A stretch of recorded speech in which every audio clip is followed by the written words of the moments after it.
The smell hit me first, old grease, burnt coffee, and the faint metallic tang of exhaustion that seemed to cling to my uniform, no matter how many times I washed it. My feet throbbed inside my worn sneakers as I wiped down table 7 for what felt like the 100th time that shift. The diner's fluorescent lights buzzed overhead, casting everything in that sickly yellowish glow that made even the youngest customers look half dead. I was invisible here. Just another black girl in a stained apron, refilling coffee cups and forcing smiles at people who looked through me like I was part of the furniture. "Maya, table 12 needs water," Donna barked from behind the counter, not even looking up from her phone. "On it," I murmured, grabbing a pitcher with hands that had gone numb somewhere around hour 6 of my double shift. It was nearly midnight on a Tuesday, and the diner was mostly empty except for a few regulars nursing their loneliness in coffee and pie. I should have been at home. Should have been studying for my ASL interpretation exam. Should have been 1,000 places other than here. But student loans didn't pay themselves, and neither did my mother's medical bills. I was halfway to table 12 when the door chimed. The temperature in the room seemed to drop. 3 men walked in, and everything about them screamed money and danger in equal measure. The first 2 were clearly security, broad-shouldered, wearing dark suits that probably cost more than my entire year's tuition, their eyes scanning the diner with the kind of systematic precision that made my stomach tighten. But it was the 3rd man who made me freeze mid-step. He moved like a shadow given form, tall and lean in a charcoal suit that fit him like it had been sewn directly onto his body. Korean, probably in his early 30s, with sharp cheekbones and eyes so dark they looked black in the diner's harsh lighting. His presence filled the space in a way that had nothing to do with physical size and everything to do with power. This was not the kind of man who belonged in a place like this. He didn't look at the menu board or the empty tables. His gaze swept the room once, cataloging exits, threats, witnesses, before settling on the booth furthest from the windows. One of his men moved ahead, checking the seat, the view, even glancing under the table before giving a subtle nod. I realized I was staring and quickly looked away, my heart hammering against my ribs. "Maya!" Donna hissed. "Stop gawking and take their order." I wanted to refuse. Every instinct I had screamed that these men were dangerous, that I should stay as far away from them as possible. But I needed this job, and Donna's glare promised I'd lose it if I didn't move. I forced my feet to carry me toward their table, pitcher trembling slightly in my hand. As I approached, I noticed a 4th man being helped through the door. Older, maybe in his 60s, with silver hair and kind eyes. He walked with a slight shuffle, one of the suited men supporting his elbow with surprising gentleness. The older man's gaze was unfocused, searching, and something about the way he tilted his head made recognition spark in my chest. The younger man in the charcoal suit rose smoothly from his seat, his movements fluid and controlled. Up close, he was even more intimidating. There was something coiled about him, like a predator deciding whether you were worth the effort of killing. "Good evening," I managed, my voice steadier than I felt. "Can I get you?" The older man bumped into a chair, stumbling slightly. His mouth opened, and he made a sound. Not words, but a vocalization that confirmed what I'd already suspected. He was deaf. The younger man's hand shot out to steady him, and for just a moment, something soft flickered across that hard face. Concern, love even. The older man was trying to communicate something, his hands moving in gestures that were ASL but fragmented, uncertain.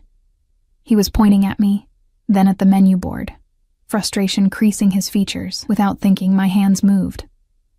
"Good evening. My name is Maya. I'll help you." The effect was instantaneous. The older man's face lit up like sunrise, his whole body relaxing as he signed back enthusiastically. "You know sign language. Oh, thank God. My son never takes me anywhere I can communicate." I couldn't help but smile, my hands responding automatically. "What would you like to eat?" I was so focused on the conversation that I didn't notice the absolute silence that had fallen over the table until I felt it. That heavy, weighted attention. When I finally looked up, the younger man was staring at me with an intensity that made my skin prickle. His eyes had gone very dark, very still. The 2 security guards had shifted, their postures alert, hands drifting toward their jackets in a way that made my throat go dry. "Where did you learn that?" The younger man's voice was soft, accented, and somehow more dangerous for its gentleness. My hands stilled mid-sign. I'm studying to be an interpreter. ASL is... Don't stop, the older man signed, his expression almost pleading. Please. It's been so long since someone could talk to me properly. The younger man said something in Korean, sharp and commanding. One of the guards immediately pulled out a phone, stepping away while speaking in rapid, hushed tones. I felt trapped suddenly, pinned between the older man's hopeful expression and the younger man's calculating stare. "I should get your order," I said, trying to sound professional, normal, like my hands weren't shaking. "He'll have the bulgogi if you have it," the older man signed, then paused. "Do you have bulgogi here?" I had to bite back a laugh despite my fear. This was Joe's Diner in downtown Seattle, where the most exotic thing on the menu was Italian sausage that came from a package. "I'm sorry, no bulgogi. But we have steak, burgers, chicken." "Steak," he decided immediately. "Medium rare. And tell my son to stop looking at you like that. He's scaring you." The younger man spoke again, this time in English. "My father seems quite taken with you." "I'm just doing my job, sir. Your job is to serve food. You're doing considerably more than that." He leaned back in his seat, and the movement reminded me of a big cat stretching. Lazy, dangerous. "Tell me, Maya," I jolted. I hadn't told him my name. "How long have you been working here?" The guard with the phone returned, leaning down to whisper something in the younger man's ear. Whatever he said made those dark eyes narrow, made something sharp and predatory slide across his features. 2 years, I answered, because lying seemed more dangerous than the truth. "And you're studying interpretation?" "Stop interrogating the poor girl," his father signed. "She's trying to work." But the younger man ignored him, his attention fixed on me with an intensity that made me want to run. "University of Washington?" I nodded, my mouth too dry to speak. "Expensive program." It wasn't a question. "I need to check on other tables." I signed to the older man, then spoke aloud. "I'll put your orders in." I turned to leave, but the younger man's voice stopped me. "Maya." I looked back despite myself. "How much debt are you in?" The question was so unexpected, so invasive, that I actually took a step backward. That's not appropriate. 50,000? 70? His head tilted slightly. "More?" One of the other customers called for their check, giving me an escape route. I took it, practically fleeing back to the counter where Donna watched with wide eyes. "What the hell was that about?" she whispered. "I don't know," I admitted, my hands trembling as I entered their order into the ancient computer. "But something's wrong. Those men are none of our business," Donna cut in sharply. "Just serve them and stay out of it." But as I watched the younger man lean close to speak with his father, as I saw the older man's face light up again when he glanced my way, I had the sinking feeling that staying out of it was no longer an option. The food came up quickly. Donna must have pushed it through, probably as eager to get them out as I was. But when I brought the plates over, the older man grabbed my wrist gently. "Sit," he signed. "Please. Just for a moment." "I can't, I'm working." 5 minutes, the younger man said. It wasn't a request. My father rarely asks for anything. 5 minutes of your time seems a small price. The way he said price made my stomach drop. I sat. The older man's face crinkled into a smile so genuine it made my chest ache. "What's your name?" "Maya." "Beautiful name. I'm James. This is my son, Unseo." He finger-spelled the name, and I filed it away in my memory, knowing somehow that I'd need to remember it. "It's nice to meet you both. You must forgive my son," James continued, his signs flowing easily now. "He forgets that not everything is a business transaction." I glanced at Unseo, who was watching our conversation with an expression I couldn't read. His food sat untouched in front of him. "What are you saying about me?" he asked, his tone light, but his eyes sharp. "Your father says you have terrible manners," I translated without thinking. Something flickered across Yunseo's face. Surprise, maybe, or amusement. "Does he now?"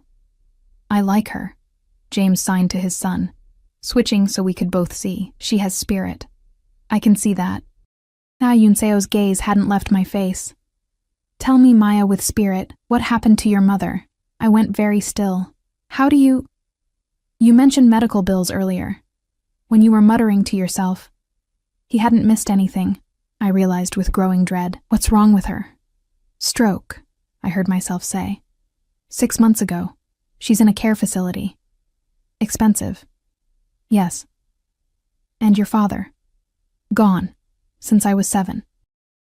James made a soft sound of sympathy, his hand reaching out to pat mine.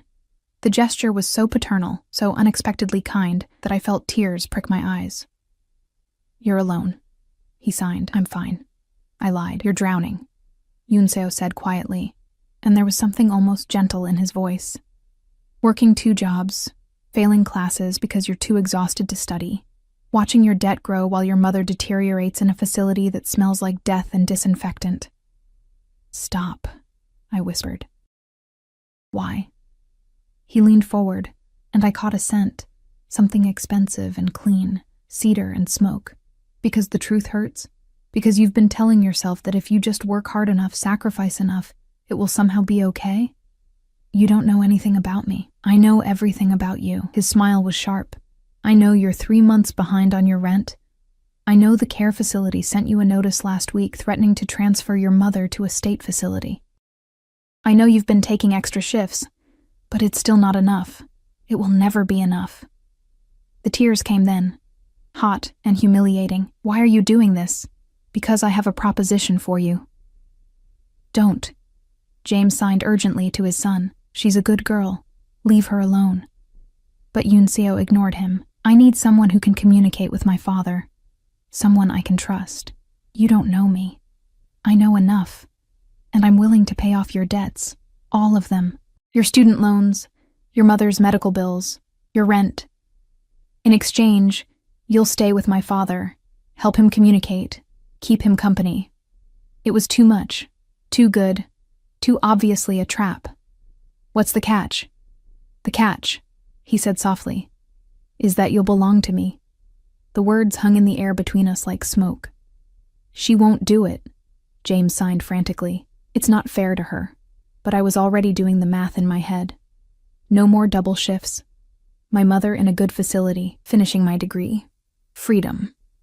What exactly does belong to you mean? I asked. Yunseo's smile was slow and dangerous. That's what we're going to find out. Before I could respond, his phone buzzed.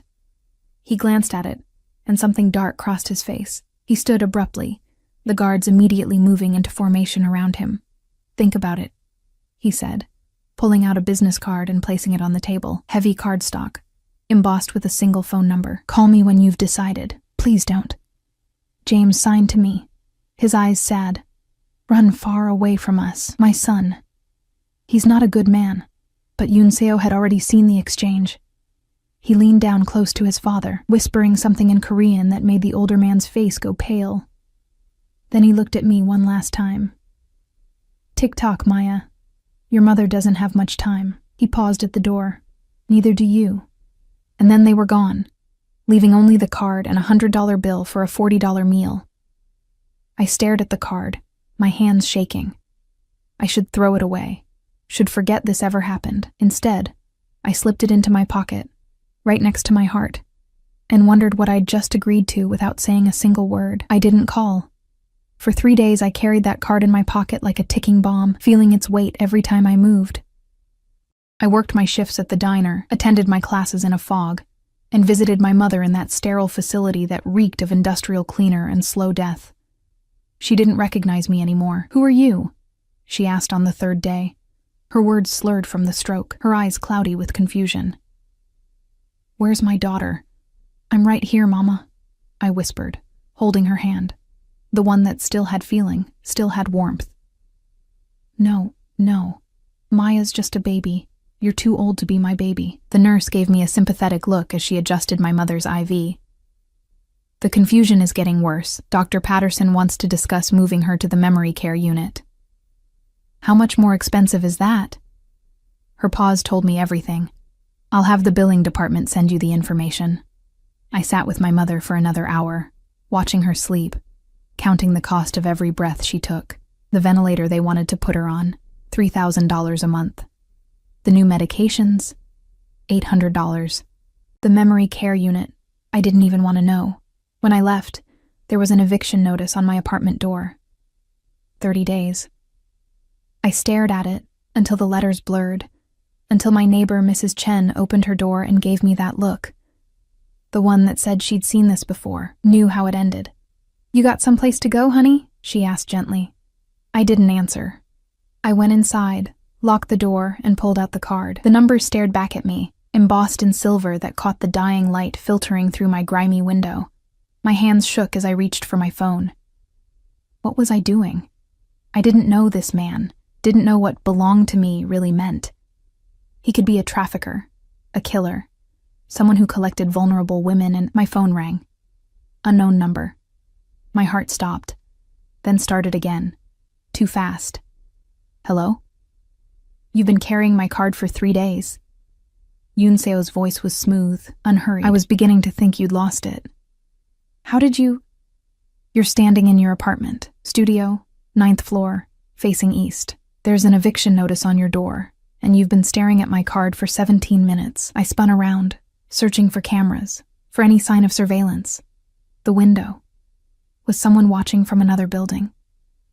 Stop looking, he said, and I heard amusement in his voice. You won't find them. This is insane. My voice cracked. You're insane. Perhaps. But I'm also your only option. A pause. Your mother has 4 weeks before the facility transfers her. Your landlord will file for eviction in 30 days. Your bank account has $127 and some change. You worked 16 hours yesterday and made $89 in tips. Tell me, Maya, how long can you keep drowning before you finally sink? I sank onto my second-hand couch. The phone pressed so hard against my ear it hurt. What do you want from me? I told you. I need someone for my father. You could hire a professional interpreter? Someone with credentials? Experience? He liked you. The words were simple, but something in his tone made them sound weighted. Dangerous. My father hasn't smiled like that in 3 years. Not since my mother died. I didn't know what to say to that. I'm sending a car, Yunseo continued. It will arrive in 20 minutes. Bring whatever you need for a week. Leave the rest. I haven't agreed to anything. Yes, you have. You carried my card for 3 days. You're still holding it now. You've already made your choice, Maya. You're just afraid to admit it. I need guarantees. A contract. Something. You'll have everything in writing. My lawyer will meet us at the house. His voice softened, just slightly. Your mother will be transferred to Harborview Medical Center tomorrow morning. Private room, best neurologist in Seattle, experimental treatments if she's eligible. All of it covered. My breath caught. Harborview. I'd researched it during one desperate midnight spiral, the kind of place where senators and tech billionaires went to have their lives saved. The kind of place I could never afford in a million years. Why? I whispered. Why would you do all this for a stranger? The silence stretched so long I thought he'd hung up. Because I can, he finally said. Because my father smiled. Because you're drowning. And I'm throwing you a rope. Another pause. Whether that rope saves you or hangs you, well, that remains to be seen. The line went dead. I sat frozen, the phone still pressed to my ear, my mind racing through every possible outcome. This was how people disappeared, how they ended up on missing persons reports. My phone buzzed. A text from an unknown number. A photo of my mother, taken today based on her clothing, with a timestamp. She was smiling at something off camera, looking more alert than I'd seen her in weeks. The message below it read, "The car is outside." I went to the window. A black Mercedes SUV idled at the curb, its windows tinted so dark they looked like pools of oil. A man in a suit stood beside it, his posture patient, professional, waiting. I packed a bag with shaking hands, clothes, toiletries, my ASL textbooks, a photo of my mother from before the stroke. Everything I owned fit into one worn duffel bag. Somehow that felt appropriate, symbolic. The man by the Mercedes opened the door as I approached. He was Korean, maybe 40, with scarring on his knuckles that told stories I didn't want to know. "Ms. Chen," he said, his English precise. I'm Mr. Park. I'll be your driver. The interior of the SUV smelled like leather and money. The seats were heated, the windows so heavily tinted that the outside world looked dim and distant. Mr. Park pulled away from the curb smoothly, and I watched my apartment building disappear in the side mirror. No going back now. We drove north, away from the city, into the hills where houses became estates and gates became necessary. The Mercedes turned onto a private road, lined with old-growth firs, their branches creating a canopy that blocked out the late afternoon sun. Then the house appeared. House was too small a word for it.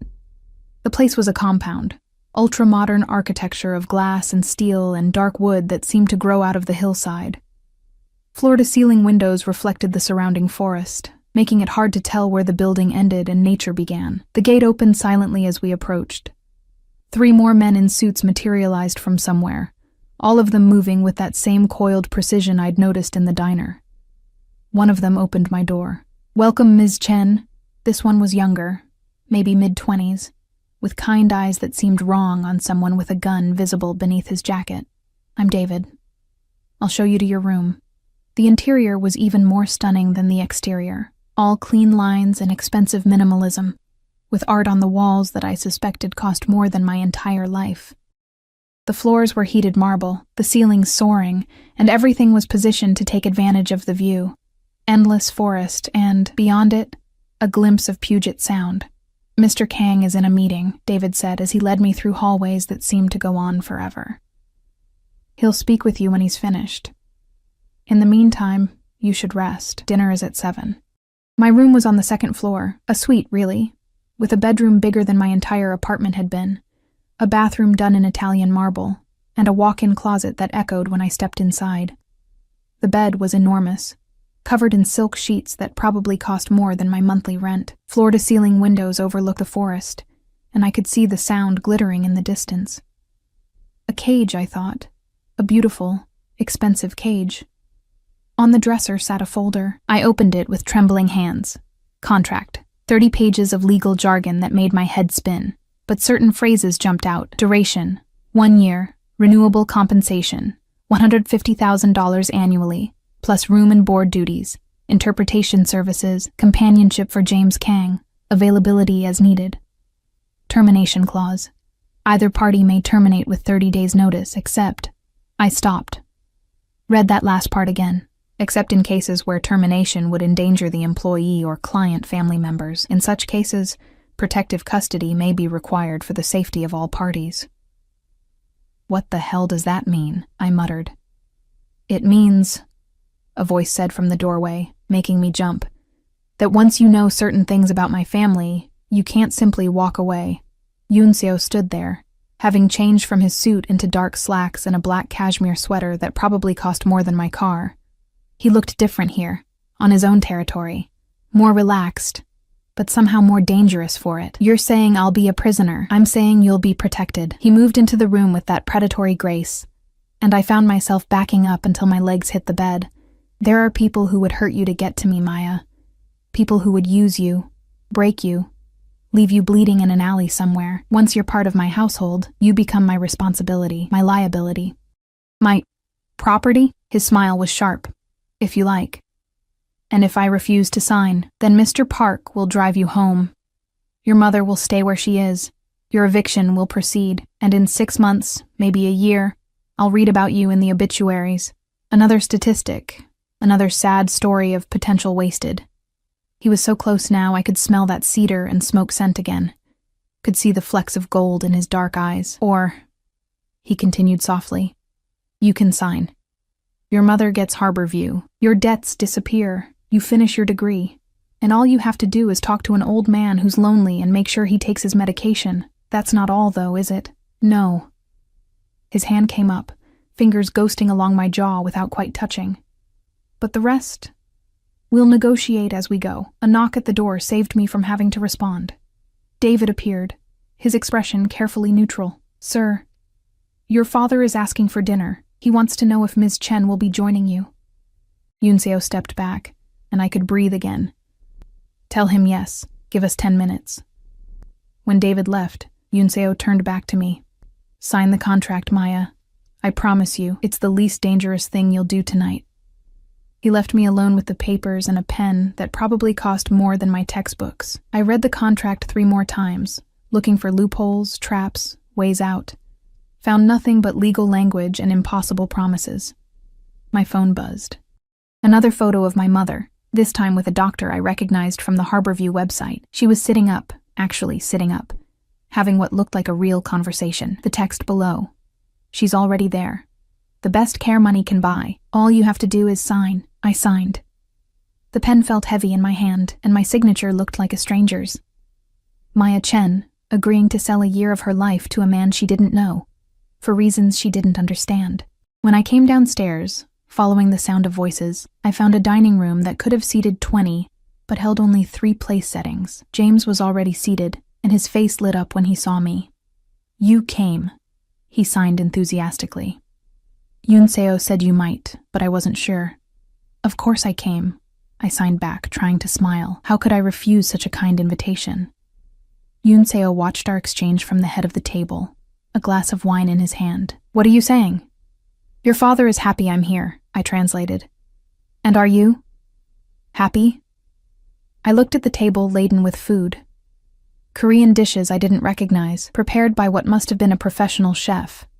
Looked at James, who was signing something about how excited he was to have someone to talk to.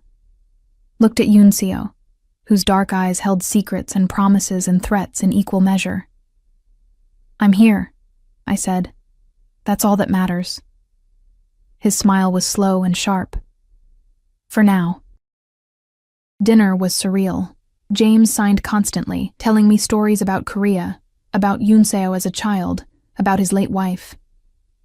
I translated when asked, kept my hands moving, tried to ignore the way Yunseo watched me like he was solving a puzzle.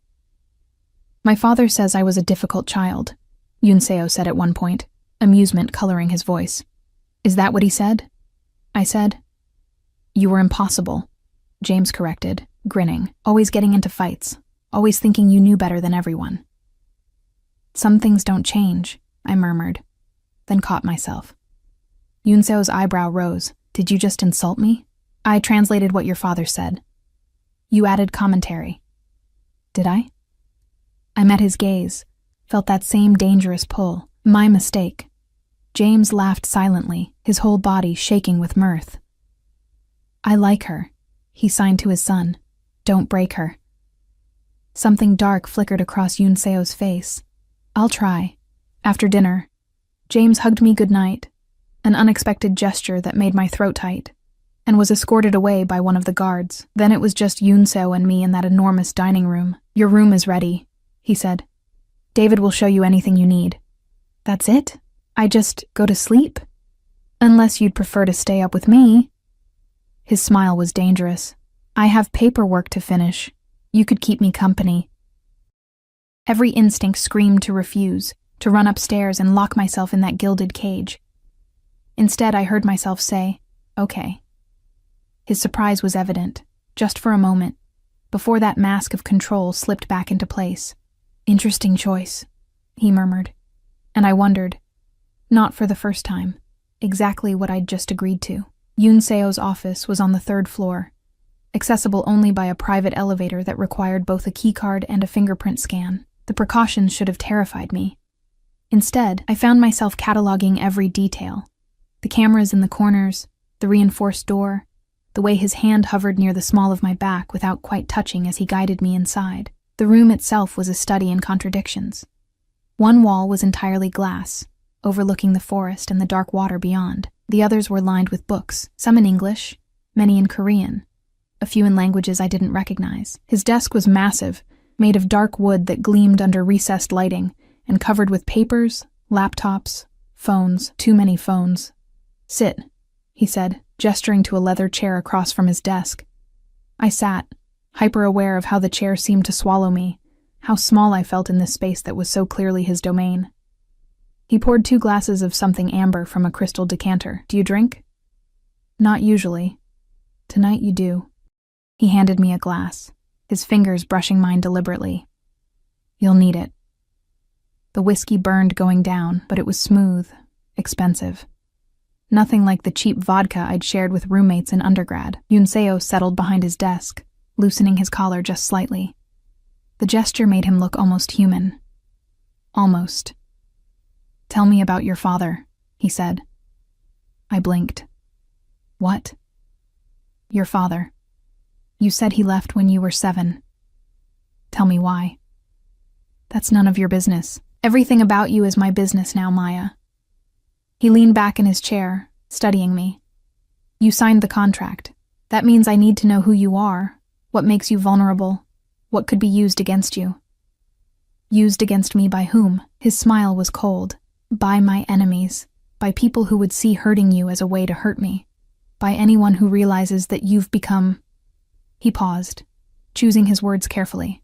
"Valuable to my household." The way he said valuable made my skin prickle. "My father was a gambling addict," I said finally, the words bitter on my tongue. "He borrowed money from the wrong people. One day he just disappeared. Left my mother with his debts and a 7-year-old daughter. Did they come after you? The people he owed?" "A few times. My mother worked 3 jobs to pay them off. It took her 5 years. I took another sip of whiskey. She sacrificed everything for his mistakes.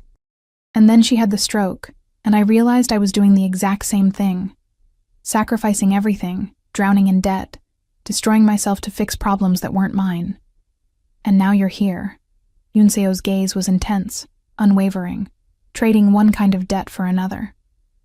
"At least this debt comes with health insurance." He laughed, an actual laugh, low and genuine. "You have a spine after all. Good. You'll need it. Why?" I leaned forward. "What exactly are you involved in that requires this level of security? The guards, the cameras, the fingerprint scanners. You're not just some businessman, are you?" "No." He said it simply, without elaboration. "So what are you?" "Careful, Maya. Some questions, once answered, can't be unasked." He stood, moving to the window, his reflection ghostly against the darkness outside. "My father thinks you're innocent, pure. He wants me to protect that. And what do you think?" He turned, and the look in his eyes made my breath catch. "I think innocence is a luxury neither of us can afford anymore." Before I could respond, one of his phones buzzed. He glanced at it, and his whole demeanor changed, shoulders tensing, jaw tightening, something dangerous sliding behind his eyes. "I need to make a call," he said. "You should go to bed." "What's wrong?" "Nothing that concerns you." But his hand was already reaching for another phone, and I saw the slight tremor in his fingers before he controlled it. "David will escort you. I'm not a child. I can find my own room. You're in my house now. You don't go anywhere alone." He pressed a button on his desk, and David appeared so quickly he must have been waiting right outside. "Take her upstairs. Make sure she has everything she needs." I stood, but something made me pause at the door. "Yunseo?" He looked up, surprised I'd used his name. "Whatever's wrong. I hope it gets better." For a moment, something soft crossed his face. Then it was gone, replaced by that mask of control. "Go to bed, Maya. Tomorrow starts early." David was silent as he escorted me back to my room, his hand resting casually near his jacket where I knew the gun was. When we reached my door, he finally spoke. "Mr. Kang doesn't usually bring people into his home. I'm here for his father." "You keep telling yourself that." His smile was kind, but knowing. "Mr. James will have breakfast at 8. Someone will come get you." I locked the door behind me and leaned against it, my heart racing. Through the windows, I could see lights in other parts of the compound, guards making rounds, cars coming and going, the infrastructure of whatever operation Yunseo ran humming beneath the surface. I should have been terrified. Instead, I felt strangely alive. Sleep came in fits and starts, plagued by dreams of my mother's face, of Yunseo's dark eyes, of signing to someone I couldn't see in a language I didn't understand. I woke to sunlight streaming through the massive windows, and a soft knock at the door. "Ms. Chen?" A woman's voice, accented. "I'm Mrs. Ko. I've brought breakfast and some clothes for you." I opened the door to find a Korean woman in her 50s with kind eyes and an efficient manner. She pushed in a cart laden with food: rice, soup, banchan, and what looked like a traditional Korean breakfast. Mr. Kang thought you might be hungry, she said, already laying things out on the small table by the window. And he noticed you didn't bring much clothing. These should fit. She gestured to the bed, where several outfits were laid out. Casual, but clearly expensive. All in my size. How did he know? Mr. Kang is very thorough. Mrs. Ko's smile was knowing. Eat, Mr. James is eager to see you. The food was incredible, each dish perfectly prepared, and I found myself eating more than I had in days. The clothes fit perfectly, designer jeans, a soft cashmere sweater, even undergarments in exactly my size. The level of detail was unsettling. I found James in a sunroom that overlooked a garden I hadn't noticed last night. He was doing Tai Chi, his movements slow and graceful, and he looked younger in the morning light. Good morning. He signed when he saw me, his face lighting up. Did you sleep well? Very well, thank you. I moved to join him by the windows. This place is beautiful. My wife designed it, he signed, something sad flickering across his features before she got sick. She wanted somewhere peaceful, away from the city. She had good taste. We spent the morning together, James showing me the garden, the library, the parts of the house that were his. He was easy to be around, his signing fluid and expressive, his stories painting a picture of a life I couldn't quite imagine. He told me about Korea, about meeting his wife at university, about coming to America with nothing but ambition and hope. He told me about Yoon Seo's childhood, about a boy who was too smart, too angry, too much like his father. He scares you, James signed at one point. We were sitting in the library, surrounded by books in a dozen languages. I considered lying. Yes. Good. He should. James's expression was grave. My son is not a good man, Maya. He does bad things for what he thinks are good reasons. And once you're close to him, it's hard to leave. Is that a warning? It's a fact. He reached over, patting my hand. But you're here now, and I'm grateful for that, even if I know I shouldn't be. That afternoon, Yoon Seo appeared in the library doorway. He changed into a dark suit, every inch the dangerous businessman again. Maya. A word. James's hand tightened on mine briefly before letting go. I followed Yoon Seo to a different room, a sitting room decorated in minimalist style with art that probably cost more than a house. He closed the door behind us. How was your morning with my father? Nice. He's a good man. Yes. Something complicated crossed Yoon Seo's face. He is. Which is why what I'm about to tell you is difficult. My stomach dropped. What's wrong? Nothing's wrong. Something's changed. He moved to pour himself a drink, even though it was barely past noon. You asked last night what I do. I told you to be careful asking questions. I remember. I'm going to answer anyway, because you need to understand what you've walked into. He downed the whiskey in one swallow. My family is involved in import-export, legitimate businesses mostly, but we also facilitate certain transactions, provide certain services, things that exist in gray areas of the law. You're in the Mafia. I said it flatly. That's a crude term, but essentially, yes. He watched my face carefully. Does that change things for you? I don't know. My hands were shaking. Should it? Most people would run. Most people aren't drowning in debt with a mother dying in a state facility. His smile was sharp. Practical. I like that. He set down the glass. There's something else. Someone I need you to meet. Who? Come. I'll show you. We went outside, to a different part of the compound I hadn't seen yet. There were more guards here, more security, and the atmosphere felt different, heavier, more dangerous. Yoon Seo led me to a building that looked like a guest house, but the reinforced door and security panel told a different story. Inside, a man was zip-tied to a chair. He was Korean, maybe 30, and he'd been beaten, one eye swollen shut, blood dried on his split lip. When he saw Yoon Seo, he flinched. I stopped in the doorway, my heart hammering. What is this? This, Yoon Seo said calmly, is Minjun Park. He worked for my organization. Yesterday, I discovered he's been stealing from me. $30,000 over the past 6 months. Minjun started speaking rapidly in Korean, his voice desperate. He's saying it wasn't him, Yunseo translated. That someone set him up. That he has a family, children who need him. He walked closer to the bound man. He's lying. How do you know? Because I always know. He turned to me. I brought you here for a reason, Maya. I want you to understand who I am, what I'm capable of. You're trying to scare me. I'm trying to give you a choice. Right now, you can still leave. Sign a different contract, one that keeps you and your mother safe but separate from my world. Or you can stay. Knowing exactly what that means, I looked at Minjun, at the fear in his eyes, at the blood on his face, looked at Yunseo, standing there calm and controlled while a man begged for his life. What are you going to do to him? I whispered. That depends on several factors. Whether he tells me the truth, whether he can pay back what he stole, whether I'm feeling merciful. He stepped closer to me. Whether you ask me to be. What? Ask me to let him go, Maya, right now. Use that soft heart of yours and beg me to show mercy. It was a test.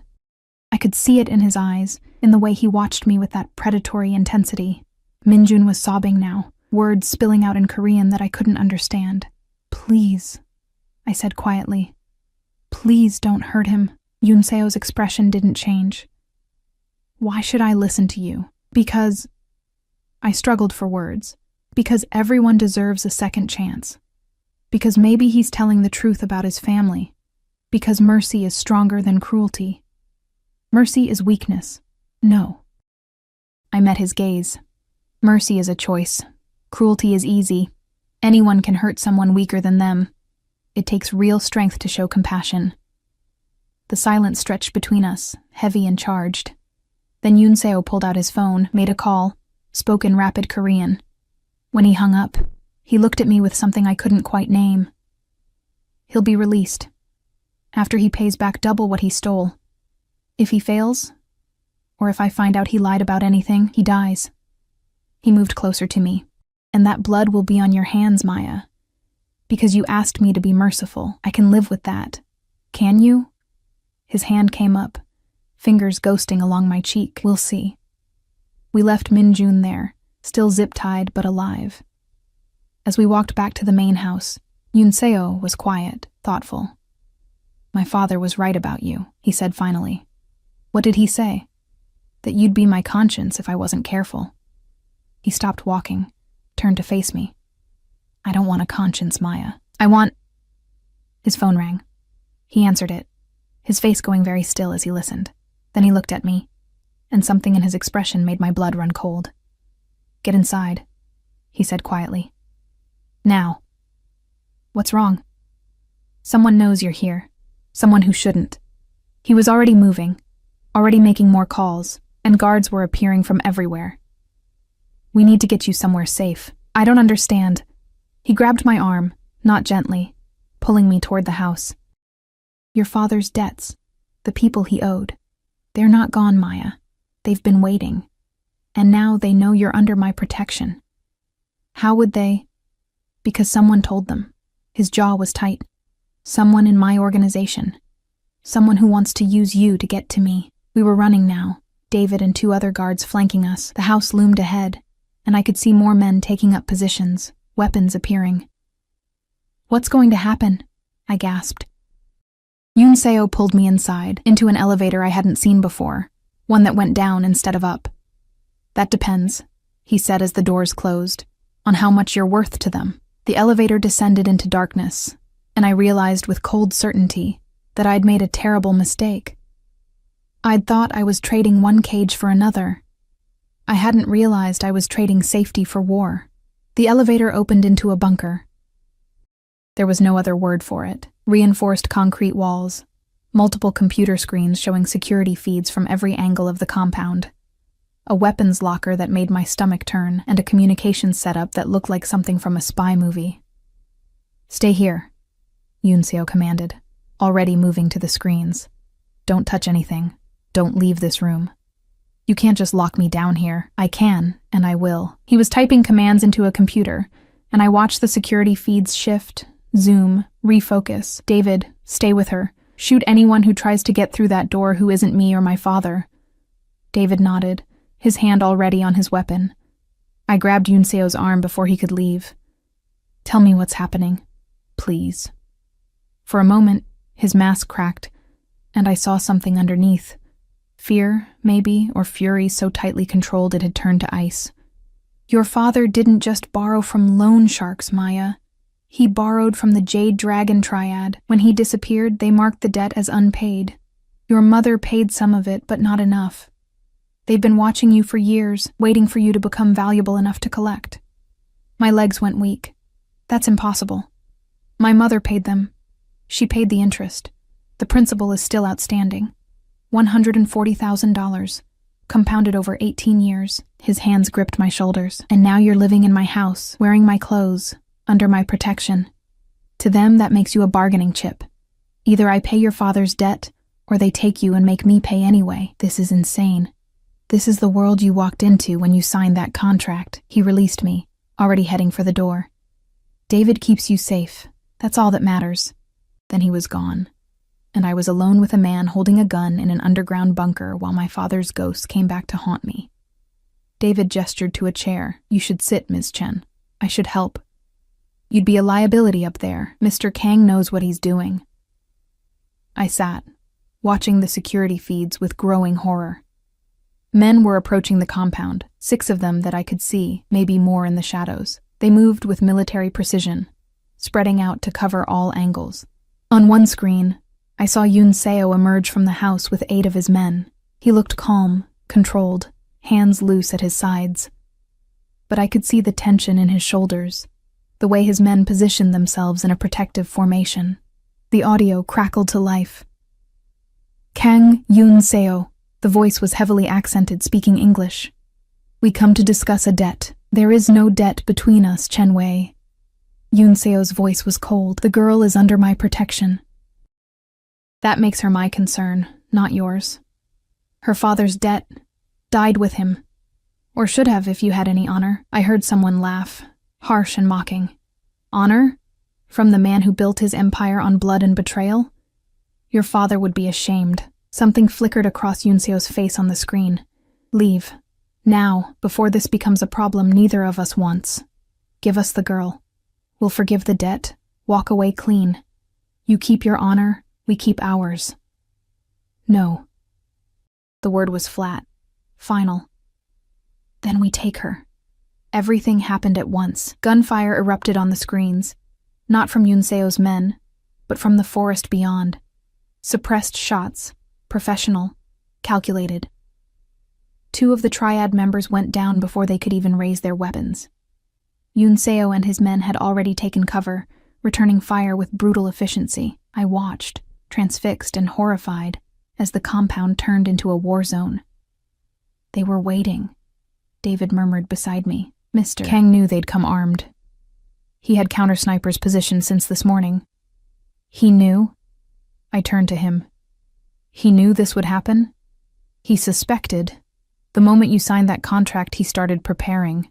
David's expression was grim. Mr. Kang doesn't leave things to chance. On the screen, Yunseo was moving, not retreating, but advancing. He moved like water, like violence given form, and I realized with cold clarity that this was who he really was. Not the controlled businessman in the expensive suit, but this, a predator in his element. The firefight lasted maybe 3 minutes. When it ended, 4 of the Triad members were dead, 2 were wounded and being zip-tied by Yunseo's men, and Chen Wei was on his knees with a gun to his head. Yunseo stood over him, and even through the grainy security feed, I could see the cold fury in his posture. Take them to the holding cells, he commanded. I'll deal with them later. Then he looked directly at the camera, directly at me. Bring her up. David escorted me back through the elevator, his weapon still drawn, his body positioned to shield me from any threat. When we emerged into the house, the silence was deafening. Mrs. Ko appeared, her face pale but composed. Mr. James is asking for you, she said quietly. He's frightened. Where is he? His room. 2nd floor, east wing. I ran. James was sitting on his bed, trembling, his hands moving in frantic signs before he even saw me. What's happening? Why was there shooting? Where's Yunseo? He's okay, I signed, moving to sit beside him. Everyone's okay. There was a threat, but it's handled now. Because of you. His hands were shaking. This is because of you, isn't it? I couldn't lie to him. Yes. I told him not to bring you here. Told him it was too dangerous. Tears welled in his eyes. But he never listens, never thinks about the consequences. I'm sorry, I signed, my own hands trembling. I didn't know. Of course you didn't. He grabbed my hands, stilling them. That's what makes this so cruel. You're innocent, and now you're trapped in our world. The door opened. Yunseo stood there, blood on his shirt. Not his, I thought, hoped, his expression unreadable. Get out. James signed to his son. You've done enough. I need to speak with Maya. She's not one of your employees to order around. She's a person. A good person. And you're going to destroy her just like you destroy everything else. I'd never seen Yunseo flinch before. But he did then, just slightly, before that mask slammed back into place. 5 minutes, he said to me. My office. Please. The please surprised me. I signed to James that I'd be back, that everything would be okay. Lies, maybe, but necessary ones. Then I followed Yunseo through hallways that suddenly felt like a maze, each turn taking me deeper into something I didn't understand. His office door closed behind us with a soft click that sounded like a cell locking. Sit, he said, but I remained standing. You knew. You knew they'd come for me. I suspected. And you didn't tell me? Didn't warn me? Would you have stayed if I had? He moved to pour himself a drink, and I noticed his hands weren't quite steady. Would you have signed that contract knowing people might die because of you? People did die because of me. People died because they came onto my property with weapons, threatening what's mine. He downed the whiskey.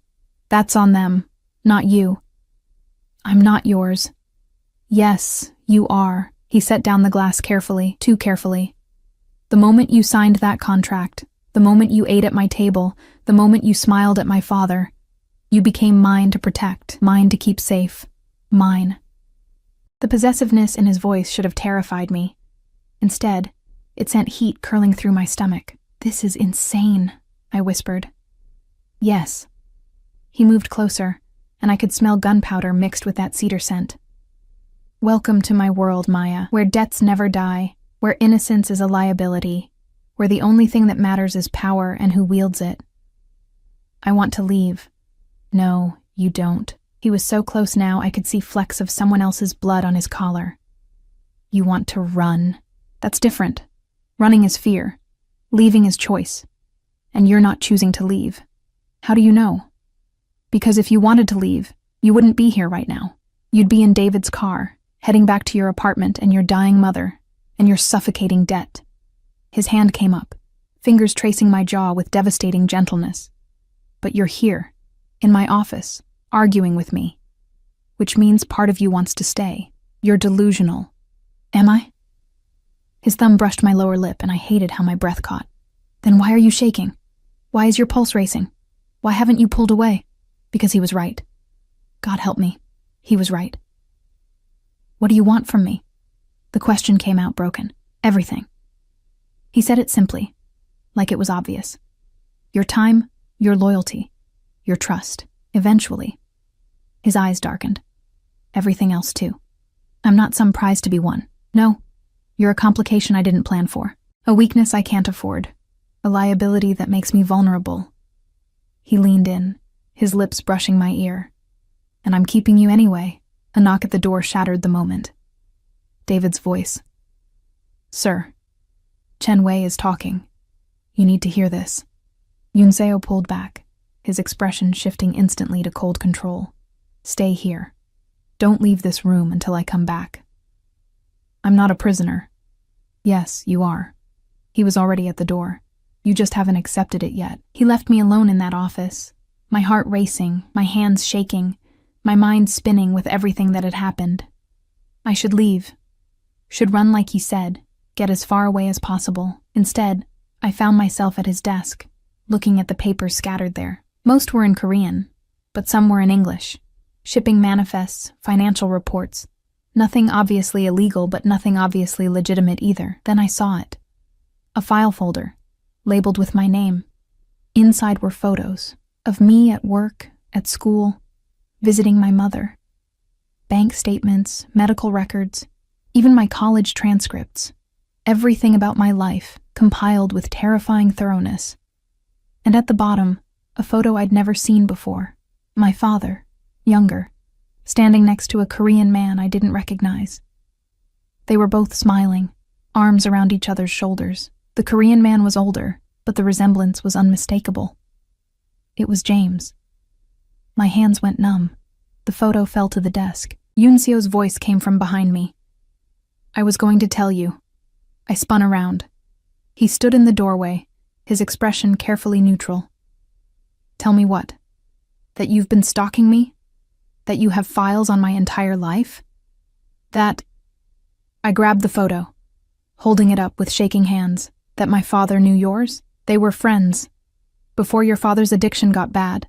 Before he started borrowing from the wrong people. They grew up in the same neighborhood in Seoul. Came to America together. Yoonseo moved into the room slowly, like approaching a frightened animal. When your father disappeared, my father tried to find him, tried to help your mother, but she refused. Said she wanted nothing to do with anyone from that life. So this was all, what? Charity? Guilt? This was my father seeing your face in that diner and recognizing your father in your eyes. This was him smiling for the first time in 3 years because someone could finally talk to him. Yoonseo's voice was hard. This was me honoring my father's wish to help the daughter of his dead friend. Dead? The word came out strangled. Your father is dead, Maya. Has been for 15 years. The Jade Dragon Triad killed him when he couldn't pay. He pulled out another file, this one thicker. We found his body 3 months ago. Buried in a construction site in Tacoma. I was going to tell you, but what? You thought I couldn't handle it? Tears were streaming down my face now. You thought you could just decide what I should and shouldn't know? I thought you had enough to deal with. His control cracked. Your mother dying, your debt crushing you, your whole life falling apart. I thought you deserved one moment of peace before I destroyed even that. You don't get to make those decisions for me. Yes, I do, he was shouting now, all pretense gone. Because you're mine now. Because from the moment you signed that contract, your life became my responsibility. Because... He stopped, breathing hard, and I saw something raw and desperate in his eyes. Because what? I whispered. Because my father loves you already. Because you make him smile. Because you walked into my house and somehow made it feel less like a fortress, and more like a home. His hands clenched at his sides. Because every time I see you, I want things I shouldn't want. Because you're everything I can't have, and everything I refuse to let go. The silence that followed was deafening. I want to see my father's body, I said finally. Maya, you owe me that much. After all the lies, all the manipulation, all the decisions you made for me, you owe me the truth. He studied me for a long moment, then nodded. Tomorrow. I'll take you myself. Tonight. It's midnight. Tonight, or I walk out that door and never come back. It was an empty threat. We both knew it. But he nodded anyway. Get your coat. And Maya? He caught my arm as I passed. What you're going to see, it won't give you closure. It'll only give you more questions. I'll take my chances. We drove in silence, one of his armored SUVs cutting through the dark streets of Seattle. David drove, another guard in the passenger seat, and Yoonseo sat beside me in the back, close enough that I could feel his heat but not touching. The morgue was cold, sterile, and smelled like chemicals that couldn't quite mask the scent of decay. The attendant led us to a drawer, pulled it out with practiced efficiency. The body was skeletal, mostly bones and scraps of fabric. But there was enough. Dental records, DNA, the remnants of a watch my mother had given him on their anniversary. It was him. My father, who I'd hated for leaving, who I'd blamed for everything wrong in my life, reduced to bones in a drawer. How did you find him? I asked, my voice echoing in the cold room. The triad who killed him is dead now. His lieutenant talked before he died. Unseo stood behind me, his presence steady. Your father died owing 140,000. I've paid that debt. You're free of it. I turned to face him. Why? Because my father would want me to, because it was the right thing to do. His jaw tightened. Because I needed you free of them, so you'd only be bound to me. There it was again. That possessiveness. That need to control. Take me home, I said quietly. Which home? I looked at the bones that used to be my father. At the man who'd ruined my life by trying to save his own. Thought about my mother, safe and cared for at Harborview. About James, who smiled when he saw me. About Unseo, who was dangerous and damaged, and somehow trying to protect me in the only way he knew how. Your home, I whispered. Take me back to your home. Something fierce and triumphant flashed across his face. In the SUV, I finally let myself cry, for my father, for my mother, for the girl I'd been who thought the world was simple and choices were clear. Unseo pulled me against him without a word, and I let him. Let myself find comfort in the arms of a man who'd lied to me, manipulated me, and somehow still made me feel safer than I had in years. I hate you, I whispered against his chest. I know. I don't trust you. You will. This is insane. Yes. His arms tightened around me. But you're still here. And I was. Despite everything, despite all the reasons I should run, I was still here. Still choosing this cage, this danger, this man. God help me. I was still choosing him. The next 3 weeks passed in a strange, suspended reality. Days fell into a rhythm I hadn't expected. Mornings with James, teaching him new signs and learning about his life before America, before his wife died, before his world went silent. Afternoons in the library or the garden, sometimes alone, sometimes with Mrs. Ko, who taught me to make kimchi and told me stories about Unseo's childhood in careful, deliberate English. Evenings were dinner with both men, my hands moving constantly between them, translating not just words but emotions, bridging a gap that had existed long before I arrived. And nights. Nights were when Unseo would find me. Never in my room. He'd knock, always knock, and ask me to join him. Sometimes in his office where I'd sit and read while he worked, the silence comfortable, charged. Sometimes in the media room where we'd watch Korean films and he'd translate the parts the subtitles missed. Once, memorably, in the kitchen at 2 a.m. where he'd taught me to make his mother's jjigae, his hands guiding mine, his breath warm against my neck. He never pushed, never demanded, but the want was there, simmering between us like a flame neither of us would acknowledge. You're different with her, David said one afternoon. We were in the garden, James napping inside, and David had been assigned to shadow me. Protection, Unseo claimed, though we both knew the triad threat had been neutralized. Different how? Softer? Almost. He paused, choosing his words carefully. Almost happy. I looked toward the house where I could see Unseo in his office, phone pressed to his ear, probably discussing things I was better off not knowing. He's not capable of happy. You'd be surprised what people are capable of given the right motivation. David's smile was knowing. Mr. James thinks you're good for his son. What do you think? I signed, forgetting for a moment he didn't understand ASL. But James appeared at that moment, freshly awake, signing his response. I think you're either his salvation or his destruction, maybe both. That evening, Unseo asked me to dress for dinner.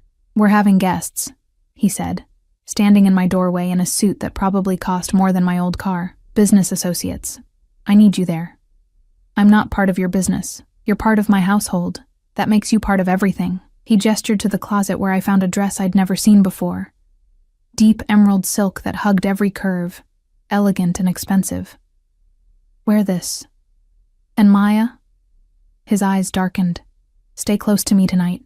The guests arrived at 7, 3 Korean men in expensive suits, accompanied by a woman who looked like she'd stepped out of a fashion magazine. They greeted Unseo with deference that bordered on fear, their eyes sliding to me with curiosity barely concealed. Dinner was tense despite Mrs. Ko's excellent food.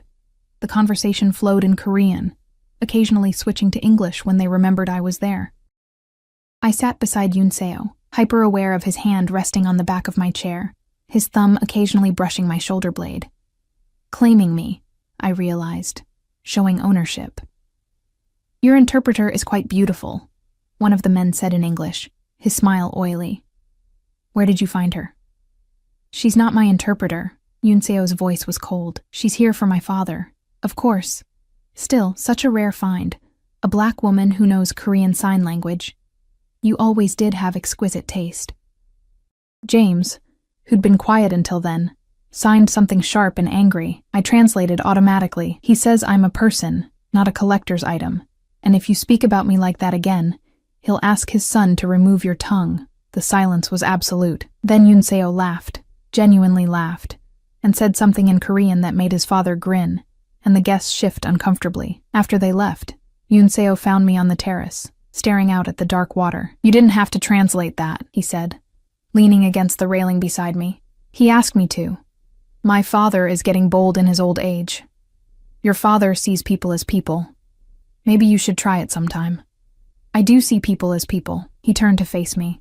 "I see you very clearly, Maya." "Do you?" I met his gaze. "Or do you just see what you want to see? A project, maybe. Or a replacement for the mother your father lost. Is that what you think?" His voice was dangerous, quiet. "I don't know what to think anymore. I've been living in your house for 3 weeks. 3 weeks of being watched and guarded and possessed. Like I'm some prize you won. You're not a prize. Then what am I?" He was silent for a long moment. Then, "Come with me. I want to show you something." We drove. Just the two of us this time. Yunseo behind the wheel of a car I'd never seen before, sleek and fast. We headed into the city, toward a neighborhood I recognized with a pang. My old neighborhood. He parked outside my former apartment building. The eviction notice was gone from my door, but I could see through the window. My things were gone, the space empty. "I had everything moved to storage," Yunseo said quietly. "In case you wanted it back." "Why would I want it back?" "Because I needed you to know you could leave." He turned to face me in the dim light. "That door, I had the eviction canceled. Your landlord has been paid through the end of the year. Your things are safe. Your mother has a bed at Harborview regardless of where you are." His hand found mine in the darkness. "You're not trapped, Maya. You never were." My throat tightened. "You said I belong to you." I said a lot of things, some of them true, some of them aspirational. His thumb traced circles on my palm. "The truth is you scare me. You walk into my house with your soft heart and your bright smile, and you make my father happy. You make him hope. And hope is the most dangerous thing in my world. Why? Because hope makes you vulnerable. Makes you care about things you shouldn't care about. Makes you..." He stopped, his jaw tight. "Makes you what?" "Makes you want things you can't have." He released my hand, gripping the steering wheel instead. "I've done terrible things, Maya. Hurt people, killed people, built an empire on blood and fear. And then you show up, signing to my father, translating his jokes, making him smile, and suddenly I want to be the kind of man who deserves that, who deserves you. Yunseo. But I'm not.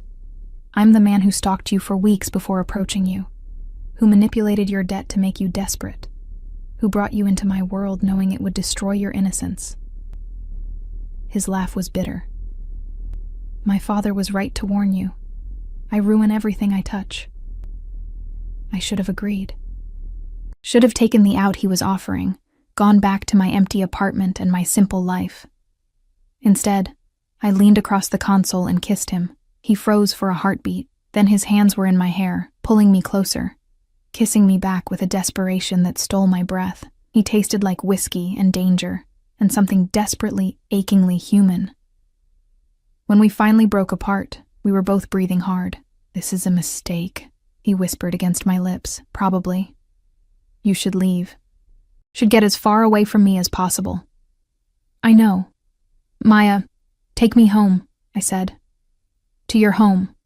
Our home." Something broke in his expression, Something carefully controlled shattering. You're sure? No, but I'm choosing it anyway. The drive back was silent, charged. When we arrived, James was waiting in the entry hall, his expression knowing. You told her. He signed to his son. Yes. And she stayed. Yes. James looked at me, his eyes sad and hopeful in equal measure. You don't have to do this. Don't have to save him. He's not your responsibility. I know, I signed back, but maybe I'm not trying to save him. Maybe I'm just trying to save myself. From what? From being alone. James pulled me into a hug, and I felt his chest shake with silent tears. When he pulled back, he signed, "Love him carefully. He breaks easily, even if he pretends he doesn't." That night, I didn't wait for Yunseo to knock. I went to his room, the one I'd never entered before, the inner sanctum he'd kept separate from everything else. He was sitting on the edge of his bed when I opened the door, still in his dress shirt, but the tie gone, looking more human than I'd ever seen him. Maya. Don't, I said. Don't tell me this is a mistake, or that I should leave, or that you're dangerous. I know all of that. I've known it from the beginning. Then why are you here? I moved closer, and he watched me with those dark eyes that had haunted my dreams. Because I'm tired of being alone. Because your father makes me laugh. Because you... I stopped, searching for words. Because when I'm with you, I feel alive for the first time in years. Even when I'm terrified. Even when I hate you. Do you? Hate me, sometimes. I reached out, my fingers tracing his jaw. Other times, he caught my hand, pressing a kiss to my palm. Don't say it. Not yet. Not until you're sure. When will I be sure? Maybe never. He pulled me closer, and I went willingly, settling into his lap, his arms coming around me. Maybe this is just two broken people finding comfort in the wreckage. Maybe that's enough. He kissed me then, gentle this time, reverent, like I was something precious instead of something he owned.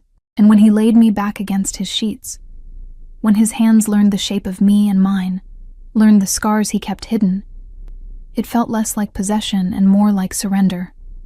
Mutual. Devastating. Complete. Afterward, lying in his arms, I traced the scar across his ribs. What happened? Knife fight. 3 years ago. Someone who thought they could take what was mine. His fingers traced lazy patterns on my shoulder. I won. You always do. Not always. His arms tightened. I lost my mother. Almost lost my father when grief nearly killed him. Lose pieces of myself every day trying to be what my world demands. He pressed a kiss to my temple. But you? I'm not losing you. I won't allow it. That's not your choice to make. Then make it yours. Choose to stay. Not because you owe me, not because you're grateful, not because you're afraid, but because you want this, want us. I thought about my old life, the exhaustion, the loneliness, the slow drowning in debt and despair. Thought about my mother, safe and cared for, about James, who'd become the father mine never was, about this beautiful, broken man who'd manipulated and protected me in equal measure. I want this, I whispered. God help me. I want all of it. His exhale was shaky, relieved. Then stay. On one condition. He pulled back to look at me. Name it. No more lies, no more secrets. If I'm part of this world, I need to know all of it. Some things. All of it, Yunseo, or none of it. He studied me for a long moment, then nodded. All of it. Over the next weeks, he kept that promise. Showed me the legitimate businesses, the shipping company, the restaurants, the real estate holdings. And the other parts, the money laundering, the protection rackets, the gray areas where legal and illegal blurred into something else entirely. I'm not a good man, he said one night in his office, showing me financial records that probably could have put him in prison. But I protect what's mine, feed families that depend on me. Keep order in a world that would tear itself apart without structure. You justify it. I survive it. There's a difference. I learned to navigate his world. Learned which questions to ask and which to ignore. Learned how to smile at dangerous men and translate conversations that made my skin crawl. learned to live with the weight of knowledge that could destroy lives. But I also learned the other parts. The way Unseo donated anonymously to hospitals and schools, the way he paid for elderly neighbors' medical bills without them knowing, the way he protected women fleeing domestic violence, gave jobs to ex-cons nobody else would hire, built something resembling community in the spaces between his sins. He was a monster, and he was a man. Somehow, impossibly, he was both. 6 months after that first dinner, James had a stroke. Minor, the doctors said. He'd recover, but his mobility would be limited. He needed constant care now, supervision. "I'll do it," I said immediately. Unseo shook his head. "You have your degree now. You could work anywhere. This is exactly what I want." I took his hand. "James's family. I paused. "Your family, too." Something soft and vulnerable crossed his face. "Maya, I love him," I said. "I love your father, and I took a breath. "I love you too. Even though you're dangerous and controlling and impossible, I love you anyway." He pulled me close, his face buried in my neck. "I don't deserve you. No, but you have me anyway." We married quietly 3 months later. A small ceremony with just James, Mrs. Coe, David, and a few others from Unseo's inner circle. I wore white, he wore black, and James cried through the entire thing. "You made my son human again," he signed afterward, his hands shaky but clear. "Thank you." My mother died 2 weeks after the wedding. She went peacefully, surrounded by care she never could have afforded without Unseo's money. And in her last lucid moments, she knew me, held my hand, told me she was proud. I buried her next to my father. The bones we'd identified had been released, given a proper funeral, laid to rest in a cemetery with trees and birds and peace. Unseo stood beside me at both graves, silent and solid, his hand in mine. "Thank you," I whispered. "For what?" "For giving them dignity. For giving me closure. My voice broke. "For saving me. You saved yourself, Maya. I just gave you the tools." Maybe that was true. Or maybe we'd saved each other. 2 broken people building something whole from the wreckage of our separate pasts. Life settled into a new rhythm. I finished my degree, started working as an interpreter for several organizations Unseo quietly funded. James improved slowly, his mobility limited but his spirit bright, especially on the days I brought him to my mother's grave and signed stories about her. The danger never fully went away. There were always threats, always rivals, always the weight of the world Unseo had built. But there was also love, fierce, complicated, imperfect love. One night, a year after our wedding, I found Unseo on the terrace, where we'd had that first real conversation. "What are you thinking about?"